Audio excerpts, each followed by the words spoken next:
এবং তার দোসরদের বিচার দ্রুত সময়ের মধ্যে শেষ করে তাদেরকে রাজনৈতিকভাবে এই অভ্যুত্থান পরবর্তী বাংলাদেশে নিষিদ্ধ করতে হবে। গণ আন্দোলনের শক্তি সমূহের বিভাজন ফ্যাসিবাদের পুনর্বাসনের সুযোগ সৃষ্টি করবে। কাজেই আমরা যারা গণ অভ্যুত্থানের নেতৃত্ব দিয়েছি, গণ অভ্যুত্থানের পাশাপাশি গত ১.৫ দশকের ধারাবাহিক আন্দোলন সংগ্রামের মাধ্যমে এই গণ অভ্যুত্থানের প্রেক্ষাপট তৈরি করেছি। যে কোনো বিনিময় মূল্যে তাদেরকে এক থাকতে হবে, ঐক্যবদ্ধ থাকতে হবে। গণহত্যার বিচার নিশ্চিত না হওয়া পর্যন্ত, রাষ্ট্র রাজনীতির সংস্কার না হওয়া পর্যন্ত। আজকে আমরা সকলেই বলছি রাষ্ট্রের সংস্কার প্রয়োজন। একটা জনবান্ধব প্রশাসন, একটা জনবান্ধব আইন শৃঙ্খলা, একটা স্বাধীন বিচার ব্যবস্থা এবং স্বাধীন গণমাধ্যম প্রয়োজন।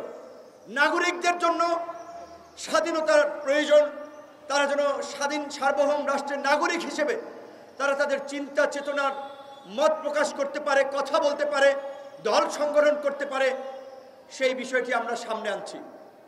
রাষ্ট্রের সংস্কারের পাশাপাশি আমাদের সমাজের মানুষের যদি চরিত্রের পরিবর্তন না হয়, মানসিকতার পরিবর্তন না হয়, রাজনীতির পরিবর্তন না হয়, তাহলে কোনো পরিবর্তন স্থায়ী হবে না। আমরা যদি সংখ্যানুপাতিক নির্বাচন পদ্ধতিতে আমরা আগামীর সংসদ নির্বাচন করতে পারি, অর্থাৎ যেই দল যত সংখ্যক ভোট পাবে সেই দলের তত প্রতিনিধি সংসদে থাকবে।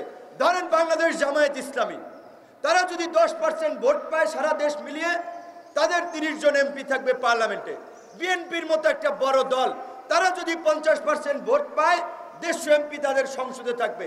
গণ অধিকারের মতো উদীয়মান এবং বর্তমানে সবচেয়ে জনপ্রিয় একটি রাজনৈতিক দল যারা এই গণ অভ্যুত্থানের পটভূমি তৈরি করেছে 2018 সালের কোটা সংস্কার আন্দোলনের মাধ্যমে এবং এই ছাত্র এবং যুবকদের মধ্যে বিদ্রোহী বিপ্লবী চেতনার বীজ বপন করে, তারা যদি ধরেন 40, 50, 30% ভোট পায়, সেই অনুপাতে তাদের প্রতিনিধিত্ব থাকবে। তাহলে কি সংসদে সকল রাজনৈতিক দলের প্রতিনিধিত্ব থাকতেছে। তাহলে এই সংখ্যানুপাতিক পদ্ধতি কি একটা ভালো পদ্ধতি না? এখন অনেকে বলছে যে আওয়ামী লীগ গত 15 বছর যেভাবে অবৈধ টাকা পয়সা বানিয়েছে, তারা নির্বাচনে টাকা দিয়ে ভোট কিনে নির্বাচনকে প্রভাবিত করবে, তারাও এই আনুপাতিক হারে আসলে তারাও কিছু সিট পাবে। আমাদের পরিষ্কার কথা, এই গণহত্যায় জড়িত আওয়ামী লীগ এবং তার দোসরদের বিচার দ্রুত সময়ের মধ্যে শেষ করে তাদেরকে রাজনৈতিকভাবে এই অভ্যুত্থান পরবর্তী বাংলাদেশে নিষিদ্ধ করতে হবে। তাহলে তো আওয়ামী লীগের রাজনীতির কোনো সুযোগ নাই। গতকালকে একটি বিষয়কে কেন্দ্র করে আন্তর্জাতিক অপরাধ ট্রাইব্যুনাল চিফ প্রসিকিউটরের সাথে আমাদের একটি বিষয়ে ভুল বোঝাবুঝি হয়েছে।